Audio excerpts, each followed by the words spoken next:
Good morning, students. Now we are present here for the story The Lost Child by Mulk Raj Anand. Mulk Raj Anand has a distinguished place among the Indian writers. He was born in 1905. He was educated in Amritsar and he was sent to England on a scholarship to study philosophy of London University in 1925.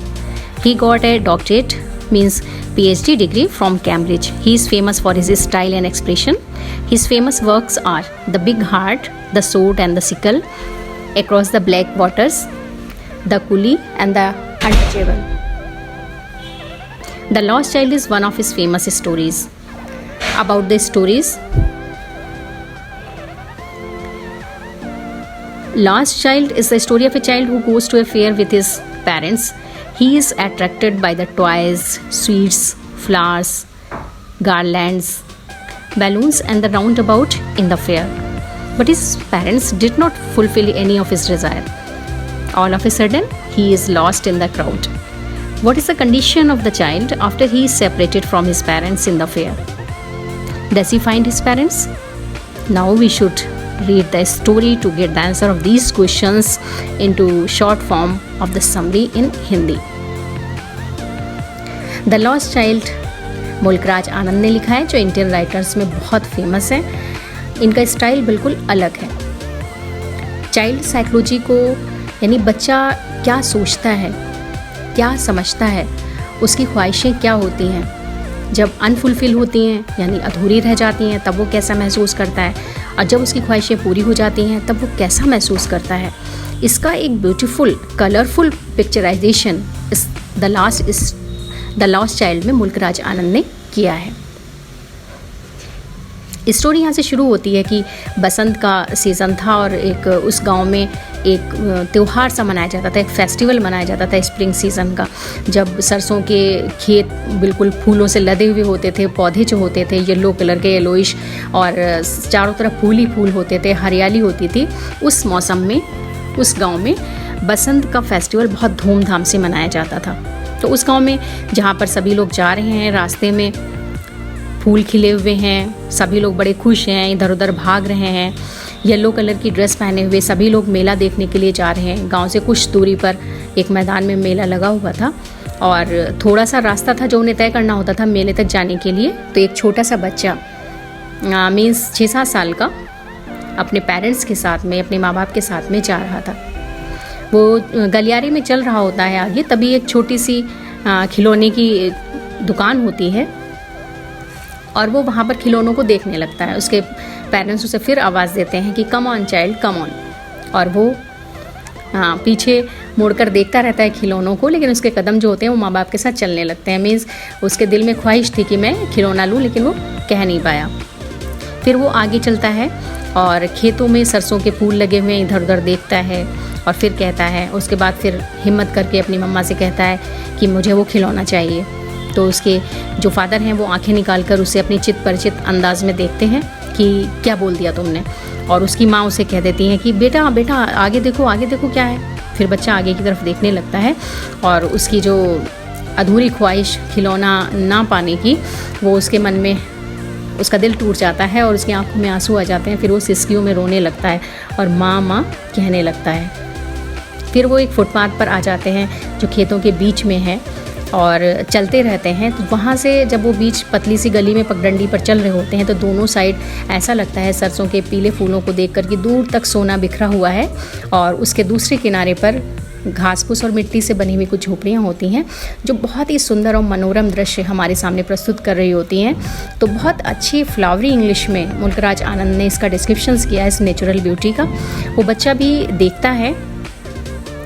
देखता है सारी खूबसूरती, लोग भी भाग रहे होते हैं, वो भी येलो कलर के कपड़े, वो लोग भी सब पहने हुए होते हैं और बहुत शोर शराबा है.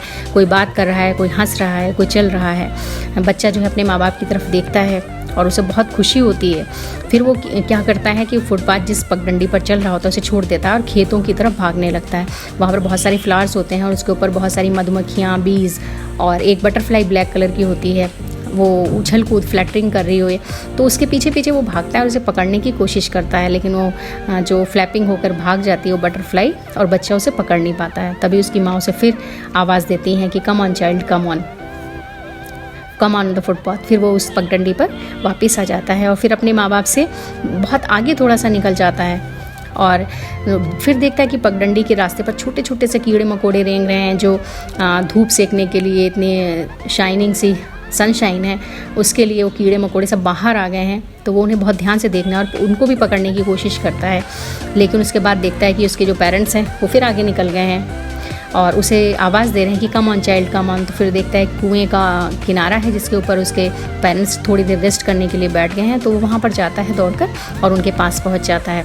वहाँ पर एक पुराना बरगद का पेड़ भी लगा हुआ होता है और भी कई सारे वृक्ष लगे होते हैं जो फूलों से लदे हुए होते हैं। वो उसके नीचे जाता है और तेज़ हवा का झोंका आता है तो फूलों की बारिश उसके ऊपर हो जाती है, तो हाथों से वो उन फूलों को इकट्ठा करने की कोशिश करता है। यहाँ पर भी बहुत नेचुरल ब्यूटी जो है वो रिच है, लैंग्वेज में बहुत सुंदर वर्णन किया है इन्होंने, बहुत अच्छी तरह से डिस्क्राइब किया है मुल्क राज आनंद ने यहाँ पर भी, कि शावर ऑफ यंग फ्लावर्स, कि छोटे छोटे फूलों की एक जैसे शावर होती है, बारिश होती है, वैसे हो रही थी और उनकी पेटल्स हवा में बिखर रही थी। बच्चा फिर पक्षियों के पीछे भागता है और उस नेचुरल ब्यूटी में पूरी तरह से खो जाता है। उसके पेरेंट्स फिर उसे आवाज़ देते हैं कम चाइल्ड कम, तो वो फिर उनके पास आ जाता है। उसके बाद वो लोग फिर फुटपाथ पर आ जाते हैं और अपना सफ़र फिर से शुरू करते हैं मेले की तरफ जाने के लिए। और वो बच्चा देखता है कि बहुत सारे लोग जो हैं उस पगडंडी पर चल रहे हैं और लोग इधर से भी, चारों तरफ जो रास्ते हैं सभी गांवों से लोग उस मेले को देखने के लिए जा रहे हैं। भीड़ बहुत ज़्यादा है। अब वो बिल्कुल मेले में एंटर करने ही वाले थे तो शुरू में ही जो फर्स्ट शॉप मिलती है वो उसे स्वीट मीट सेलर्स की मिलती है, जो कह रहा है कि गुलाब जामुन, रसगुल्ला, बर्फ़ी, जलेबी, इस तरह की चीज़ें उसके ऊपर सजी हुई हैं और वो आवाज़ दे रहा है। वो लड़का उसकी तरफ देखता है, उन मिठाई की तरफ, और उसका जो फेवरेट स्वीट होती है वो बर्फ़ी होती है। वो धीरे से कहता है अपने पेरेंट्स से कि जो है मुझे ये बर्फ़ी चाहिए, लेकिन वो तेज़ कहता नहीं है, तेज़ आवाज़ में, कि उसके पेरेंट्स सुन लें, क्योंकि उसे पता है कि उसे क्या जवाब मिलेगा। इसलिए उसने धीरे से कहा और आगे बढ़ गया कि उसके माँ बाप ने क्या जवाब दिया, यस की या नो की, वो आगे बढ़ जाता है। फिर उसके बाद एक फ्लावर सेलर्स की शॉप आती है। वो हॉकर मतलब आवाज़ लगा रहा है a garland of gulmohar, a garland of gulmohar. तो गुलमोहर के फूलों की माला होती है जिसकी तरफ बच्चा बहुत अट्रैक्ट होता है और वो उसके मन में ख्वाहिश उठती है और वो हल्के से अपने आप से ही कहता है कि आई वॉन्ट दैट गार्लैंड। लेकिन वो जानता था कि उसके पेरेंट्स उसे कहेंगे कि ये फूल अच्छे नहीं हैं, बहुत सस्ते घटिया से हैं, ये फूल तुम्हारे लिए सही नहीं है। उसे पता है कि उसके पेरेंट्स यही उसे जवाब देंगे, तो वो कुछ और फिर नहीं कहता है और अपने पेरेंट्स के साथ आगे मेले के अंदर बढ़ जाता है। तभी उसे एक आदमी दिखाई देता है जो एक पोल को लिए हुए खड़ा है वहाँ पर, और उसके ऊपर जो है yellow, red, green, purple balloon के, यानी रेनबो कलर के जो बैलून हैं वो उड़ा रहा है और उसमें बहुत सारे बंधे हुए हैं। वो उसकी तरफ बहुत हसरत भरी नज़रों से देखता है, बहुत ख्वाहिश होती है उसके मन में कि इन बैलून को वो ले खरीदे, अपने हाथ में पकड़े, लेकिन वो कहने की उसकी हिम्मत नहीं होती है क्योंकि उसे पता है कि उसके पेरेंट्स यही कहेंगे कि तुम अब इतने बड़े हो गए हो, बैलून से खेलने की क्या ज़रूरत है, इस तरह के टॉयज़ तुम्हारे लिए नहीं है। वो अपने मन में ही इमेजिन करता है, सोचता है और फिर आगे बढ़ जाता है। फिर उसे एक जगलर दिखाई देता है जो बांसुरी बजा रहा है और उसकी बांसुरी पर जो ये सांप है, कोबरा है, वो डांस कर रहा है। तो बड़ा अच्छा उसका म्यूज़िक है, लोग वहाँ पर खड़े हो रहे हैं और देख रहे हैं। जो सांप है वो चक्का ऐसे रिपलिंग वे में बहुत अच्छी तरह से डांस कर रहा है। तो बच्चा भी चाहता है कि वो जाए, उस म्यूज़िक को सुने, वहाँ पर देखे, लेकिन उसे पता है कि उसके पेरेंट्स उसकी इस इच्छा को भी पूरी नहीं करेंगे। वो एक बार फिर से आगे बढ़ जाता है अपने पेरेंट्स के साथ में। उसके बाद जब आगे बढ़ता है तो मेले के बीचों बीच में उसे एक फुल स्विंग दिखाई देता है, राउंड अबाउट, कि एक बहुत बड़ा झूला है। बच्चों, आप तो जानते हैं कि कोई भी मेला जो होता है वो झूले के बिना अधूरा होता है। जितना बड़ा झूला होता है और तेज़ी से घूमता रहता है तो बच्चों को बहुत अट्रैक्ट करता है अपनी तरफ। उसने भी झूले की तरफ देखा और उसमें आदमी, औरतें और बच्चे सब झूल रहे थे और जो ऊपर थे वो नीचे आ रहे थे। नीचे वाले जब ऊपर जा रहे थे तो उनके मुख से बहुत एक्साइटेड आवाज़ें निकल रही थी, वो सब हंस रहे थे, चीख रहे थे। तो वो भी बहुत ही ज़्यादा फैसिनेटेड होता है और वो चाहता है कि वो भी इस झूले पर झूले, और वो बहुत ध्यान से देखने लगता है कि वो कैसे नीचे घूम रहा है, कैसे ऊपर घूम रहा है, और वो देखने में इतना खो जाता है कि फिर उसे लगता है कि मुझे झूलना ही चाहिए, मैं पेरेंट्स से ज़रूर कहूँगा कि मुझे ये झूलना है। तो जैसे ही वो कहने के लिए आवाज़ देता है कि माँ मुझे भी झूला झूलना है, लेकिन जब कोई जवाब नहीं मिलता है तो वो पीछे की तरफ मुड़ता है और देखता है, और वहाँ पर उसके पेरेंट्स नहीं थे, कोई रिस्पॉन्स नहीं था, कोई रिप्लाई नहीं था और कोई आवाज़ नहीं थी। और फिर वो कहता है कि मम्मी और पापा, यानी फादर और मदर को आवाज़ देता है। अचानक उसके मुख से एक बहुत तेज़ चीख निकलती है, आंसू आने लगते हैं और बहुत तेज़ तेज़ रोने लगता है, सुबकने लगता है। वो अपने आगे भी देखता है और पीछे भी मुड़कर देखता है, दाएं और बाएं भी देखता है, सब तरफ देखता है, फिर थोड़ा सा आगे बढ़ता है और बहुत तेज़ तेज़ रोता है। उसके सर पर जो येलो कलर की टर्बन यानी पगड़ी बंधी हुई थी वो भी नीचे गिर जाती है मिट्टी में, और बहुत पसीने में नहा जाता है, धूल बहुत उड़ रही है, बहुत परेशान है वो, बहुत चीख रहा है, चिल्ला रहा है। उसने देखा कि दूर दूर सब जो कपल हैं और भी दूसरे पेरेंट्स हैं जो आपस में हंसकर बातें कर रहे हैं, वो उन सबके फेस को बहुत ध्यान से देखता है और उसमें ढूंढने की कोशिश करता है कि शायद मेरे माँ बाप मुझे यहाँ पर मिल जाएं। वो एक साइड में बहुत तेज़ भागता है, उसे लगता है कि शायद ये मेरे पेरेंट्स हैं, लेकिन वो कोई और होते हैं। वो दूसरी तरफ जाने की कोशिश करता है, तभी सामने से बहुत सारी मंदिर के सामने से बहुत सारी भीड़ आती है और वो एकदम से गिर जाता है। तभी एक अननोन पर्सन होता है, एक अजनबी होता है, वो धीरे से हाथ बढ़ाता है और उसको उठा लेता है और उसे अपनी गोद में ले लेता है और वो कहता है कि बच्चे, तुम किसके बच्चे हो, तुम्हारे पेरेंट्स कहाँ हैं, तुम यहाँ पर कैसे हो। लेकिन वो कुछ नहीं कह पाता है, बस रोता रहता है वो बच्चा और बहुत तेज़ तेज़ सिसकियाँ लेता है और यही कहता है, I want my mother, I want my father. वो बच्चा जो है उसे चुप कराने की कोशिश करता है कि शायद ये शांत हो जाए, कुछ चुप हो जाए तो अपने माँ बाप के बारे में या अपने गांव के बारे में कुछ मुझे बता सके, अपना एड्रेस। तो वो उसे राउंड अबाउट के पास ले जाता है, उस झूले के पास ले जाता है और उससे कहता है कि क्या तुम इस पर झूलोगे या फिर इस घोड़े की सवारी करोगे, चलो इसके पास चलते हैं, इस रिंग के पास चलते हैं। लेकिन वो बच्चा जो है सिसकियाँ लेता है और सिसकियों के बीच में सिर्फ इतना ही चिल्लाता है कि आई want my mother, I want my father. फिर वो आदमी उसको जगलर के पास ले जाता है जहाँ पर कोबरा डांस कर रहा है, उससे कहता है कि listen to that nice music.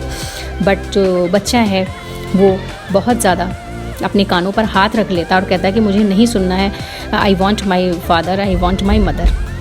हर बात में उसका वही जवाब रहता है। जिन जिन चीज़ों के बारे में उसके मन में अधूरी इच्छाएं और अधूरी ख्वाहिशें थीं, वो बैलून्स वाले के पास भी ले जाता है, ये सोचते हुए कि शायद कलरफुल बैलून देखकर इसका मन कुछ बदल जाए और ये इसका ध्यान थोड़ी देर के लिए बदल जाए और फिर मैं इससे पूछ सकूं कि तुम्हारे माँ बाप कैसे थे, कौन थे, कहाँ थे। तो लेकिन वो उस बात का कोई जवाब नहीं देता है और वो कहता है कि मुझे बैलून नहीं चाहिए, आई want my mother, I want my father. फिर वो स्वीट्स वाले के पास ले जाता है कि बेटे आपको मिठाई लेनी है, आप ले लीजिए। फ्लावर वाले के पास ले जाता है कि बेटे आपको गार्लैंड चाहिए तो आप ले लो। देखो कितने अच्छे फ्लावर्स हैं, इसमें कितनी अच्छी खुशबू आ रही है। लेकिन बच्चा अपने नोज़ पर हैंड रख लेता और कहता है कि नहीं नहीं, मुझे कुछ नहीं चाहिए, ना मुझे फ्लावर चाहिए, ना मुझे स्वीट चाहिए। बस उसकी एक ही आवाज़ निकलती रहती है सिसकियों के बीच में कि आई want my mother, I want my father. फिर वो कहता है कि बच्चे आपको, और भी आगे टॉयज़ की शॉप पे ले जाता है, तब भी वो उसे कहता है कि बच्चे आपको ये चाहिए। तो कहता है no, I know, no no, I want my mother, I want my father. That here's ends the story of Mulk Raj Anand, the lost child. तो ये जो स्टोरी है ये चाइल्ड साइकोलॉजी के बारे में बहुत अच्छी तरह से हमारे सामने एक पिक्चर रखती है कि एक छोटा बच्चा जब होता है तो वो चीज़ों के बारे में कैसे सोचता है। जब उसके पेरेंट्स उसके साथ होते हैं तो उसे हर चीज़ की ख्वाहिश होती है, लेकिन जब वो अपने पेरेंट्स से अलग हो जाता है तो कोई भी चीज़ उसके लिए कोई माने नहीं रखते, कोई भी इंपॉर्टेंस नहीं होती है। चाहे वो स्वीट्स हो, चाहे बैलून हो, चाहे टॉयज़ हो, चाहे वो राउंड अबाउट हो, चाहे वो झूला हो, कुछ भी हो, उसे सिर्फ अपने माँ बाप चाहिए। यानी एक छोटे बच्चे के लिए सबसे ज़्यादा प्यारे और फेवरेट चीज़ उसके पेरेंट्स होते हैं।